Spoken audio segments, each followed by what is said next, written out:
Books on Tape presents The Book of Joe by Jonathan Tropper, read by Scott Brick. Book 1. Now a life of leisure and a pirate's treasure don't make much for tragedy, but it's a sad man, my friend, who's living in his own skin and can't stand the company. Better Days, Bruce Springsteen. It's a town full of losers. I'm pulling out of here to win. Thunder Road, Bruce Springsteen. Chapter 1. Just a few scant months after my mother's suicide, I walked into the garage looking for my baseball glove and discovered Cindy Posner on her knees, animatedly performing fellatio on my older brother Brad. He was leaned up against our father's tool rack, the hammers and wrenches jingling musically on their hooks like Christmas bells as he rocked gently back and forth, staring up at the ceiling with a curiously bored expression. His jeans and boxers were bunched up around his knees, his hand resting absently on her bobbing head as she went about her surprisingly noisy oral ministrations. I stood there transfixed until Brad, sensing my arrival, looked down from the ceiling, and our eyes met.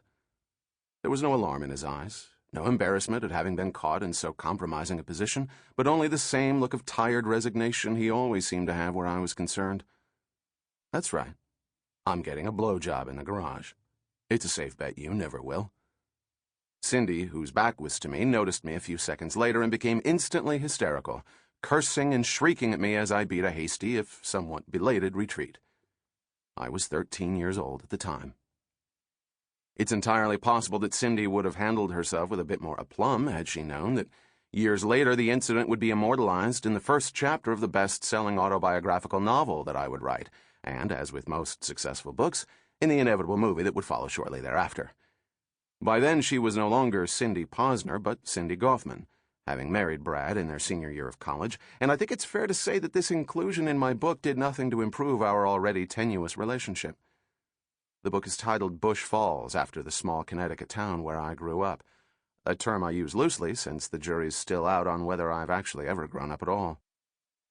By now you've certainly heard of Bush Falls, or no doubt seen the movie, which starred Leonardo DiCaprio and Kirsten Dunst, and did some pretty decent box office. Or maybe you read about the major controversy it caused back in my hometown, where they even went so far as to put together a class-action libel suit against me that never went anywhere. Either way, the book was a runaway bestseller about 2.5 years ago, and for a little while there, I became a minor celebrity. Any schmuck can be unhappy when things aren't going well, but it takes a truly unique variety of schmuck, a real innovator in the schmuck field, to be unhappy when things are going as great as they are for me. At 34, I'm rich, successful, have sex on a fairly regular basis, and live in a 3-bedroom luxury apartment on Manhattan's Upper West Side. This should be ample reason to feel that I have the world by its proverbial short hairs. Yet I've recently developed the sneaking suspicion that underneath it all I am one sad, lonely son of a bitch, and have been for some time. While there is no paucity of women in my life these days, it nevertheless seems that every relationship I've had in the 2.5 years since the publication of Bush Falls has lasted almost exactly 8 weeks, following the same essential flight pattern. In the first week, I pull out all the stops: fancy restaurants, concerts, Broadway shows, and trendy nightclubs, modestly avoiding any high-minded banter concerning the literary world in favor of current events, movies, and celebrity gossip, which are, of course, the real currency in the New York dating scene, even if no one will admit it. Not that being a celebrated author isn't worth something, but stories about Miramax parties or how you hung out on the set with Leo and Kirsten will get you laid much faster and by a better caliber of woman. Weeks 2 and 3 are generally the best, the time you'd like to bottle and store, primarily due to the endorphin rush of fresh sex.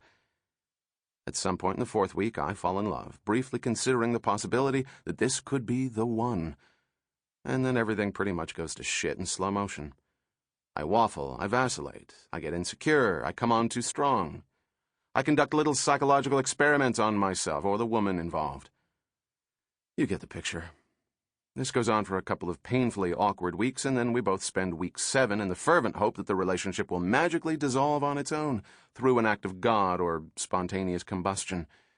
Anything to avoid having to actually navigate the tediously perilous terrain of a full-blown breakup.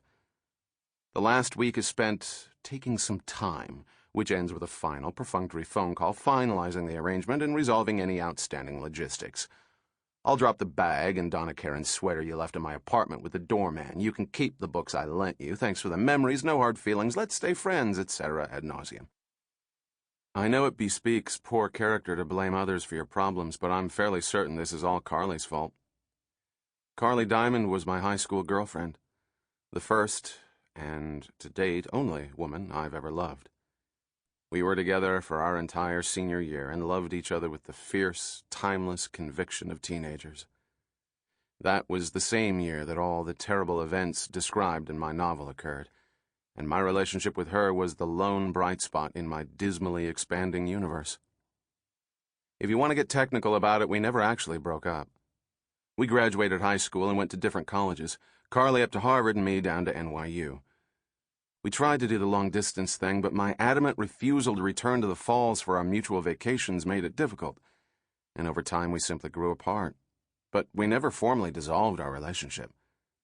After college, Carly came to New York to study journalism, at which point we embarked on one of those long, messy postgraduate friendships where you have just enough sex to thoroughly confuse the hell out of each other and ultimately, through a sequence of poor timing and third-party complications, fuck the life out of what was once the purest thing you'd ever known. We still loved each other then, that much was obvious, but while Carly seemed ready to reclaim our relationship, I kept finding reasons to remain uncommitted. No matter how much I loved her, and I did, I was constantly comparing the timbre of our relationship with the raw beauty, the sense of discovery that had attended our every moment when we were 17. By the time I finally understood the colossal nature of my mistake, it was too late, and Carly was gone. Losing her once was sad, but understandable. Carelessly discarding the second chance afforded me by the fates required such a potent mixture of arrogance and stupidity that it had to have been cultivated, because I'm fairly certain I wasn't always such a complete asshole. I've never forgiven myself for the head games I played with her during her years in New York, wooing her whenever I felt her slipping away and then pulling back the minute I felt secure again. I allowed her unwavering belief in us to sustain me even at times when I didn't share it, leading her along with promises both spoken and implied but never fulfilled. By the time I finally began to understand how badly I'd been using her, I had used her up completely. She left New York heartbroken and disgusted, returning to the Falls to accept a position as managing editor of the Minuteman, the town's local paper. Every time I think I've gotten over her, I find myself waking in the middle of the night, pining for her with such desperation that you would think it was only yesterday, and not 10 years ago, that she left. Since then, not a day goes by that I am not haunted by a vague but powerful sense of regret. Every woman I date serving as a reminder of what I allowed myself to lose. So, in a way, it's because of Carly that I'm alone in bed in the middle of the night when the phone rings, its electronic wail piercing the insulated silence of my apartment like a siren. Generally speaking, when people call you at 2 in the morning, it won't be good news. My first thought as I swim up through the dense wormwood haze of alcohol-induced sleep is that it has to be Natalie, my borderline psychotic ex-girlfriend, calling to scream at me. I don't know what damage I could have possibly done to her apparently fragile psyche in 8 weeks, but her latest therapist has convinced her that she still has significant unresolved issues with me, and that it behooves her, from a mental wellness perspective, to call me day or night whenever it occurs to her to remind me what an insensitive jerk I was. The calls started about 4 months ago and now come fairly regularly, both at home and on my cell phone, 30-second installments of furious invective with abundant smatterings of vulgarity, requiring absolutely no participation from me. If it happens that I'm unavailable, Nat is perfectly content to leave her colorful harangues on my voicemail. She's always been drawn to radical therapy, much as lately I seem to be drawn to women who require it. The phone keeps ringing. I don't know if it's been 2 rings or 10. I just know it isn't stopping. I roll onto my side and rub my face vigorously, trying to coax the sleep from my head.